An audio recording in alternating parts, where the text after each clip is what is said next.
Well, Benedicite Dominus, welcome to question 37 of the Secunda Secundae of St. Thomas Aquinas.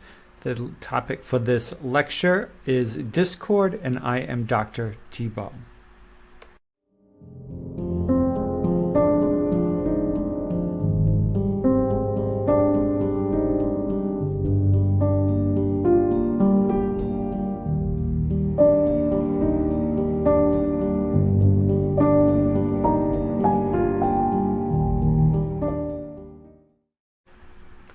So we have just covered vices directly contrary to charity, which was hatred, and we've dealt with two other vices, sloth and envy, which were directly contrary to joy. And now we will do these green sections, which are contrary to peace. Right? So peace, and then lastly, scandal, which is contrary to beneficence. So here we go, beginning a new section here. Right?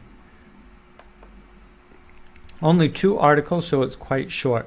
So the first is, discord is a sin. Now, discord is, we're not talking about the software on the computer for chatting and live streaming or anything like that. Discord meaning arguments, fights, disagreements, right? This is in the nature of discord, right?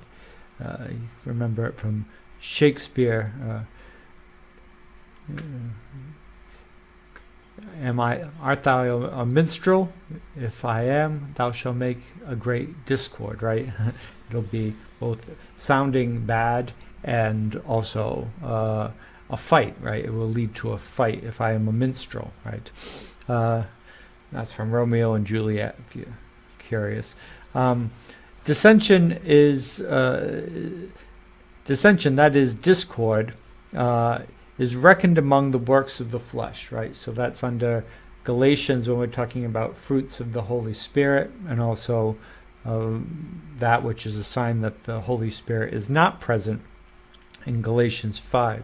So this is clearly a sin because it's not a fruit of the Spirit. It's a sign that the Holy Spirit is not working, right? So concord directs man's hearts together to one thing.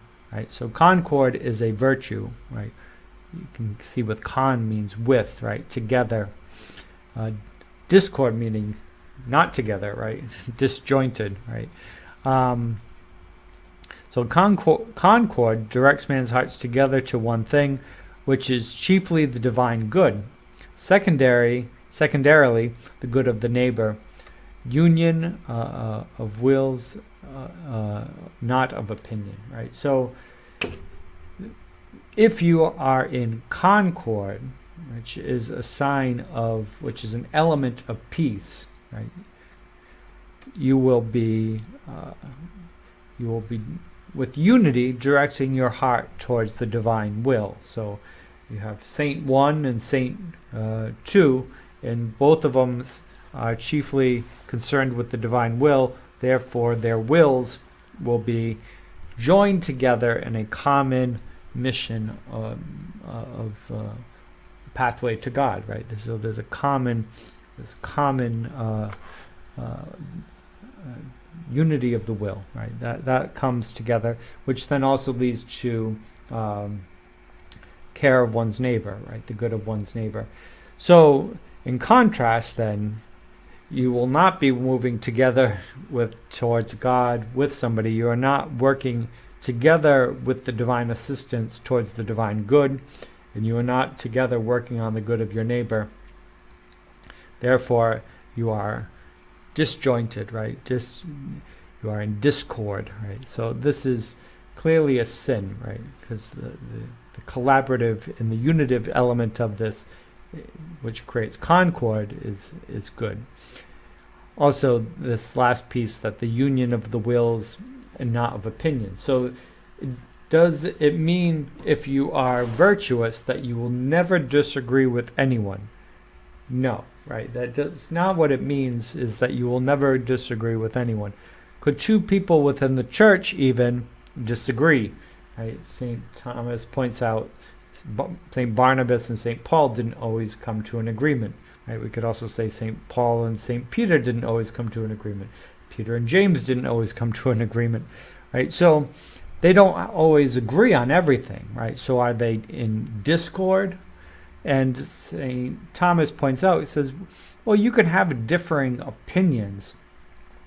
Doesn't mean discord, doesn't mean it's a vice, just because you don't agree on everything. It's that when your wills are going in opposite directions, then we have a problem, and it's on things that are substantive in matter. Now, why would wills go in different directions? That leads us to Article 2, which is discord is a daughter of vainglory, otherwise known as pride, right? So why would our wills go in opposite directions? Because of pride, right? So discord denotes a certain disunion of wills, insofar, to wit, as one man wills to hold fast to one thing, while the other man's will holds fast to something else. Right? So both people are holding on to something, which is a matter of pride. Now, it can be both people are stubborn and holding on to their opinion based on pride. Right? Their wills are directed to something based on pride. But it's also possible for one person in the discord to be holding on to pride and the other one not. Right? So let's say you have a good and holy saint who has conformed their will to the will of God. And you got somebody else who opposes him. Right? In that regard, the good and holy saint who has united their will with the will of God is not in discord. Right? They have united their will with the will of God, so they're not wrong. But the person who is going against them, who has not bound their will to the will of God, but has bound their will to their own opinion, right, their own pride, that person has sinned. Now, there's other situations where both have latched onto something which is not the will of God, and both are in sin, right? This can go for both or just to one. Now, discord consists in divergence in the movements of the wills, which arise from pride or vainglory for the reasons given above. Right? Not that complicated, right? Why does a person hold on to that? Because they're prideful, right?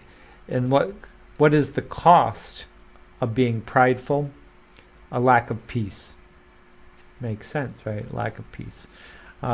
So, in conclusion, discord is a sin, and discord is the daughter of pride, and all of it works against peace, which is a part of charity, right?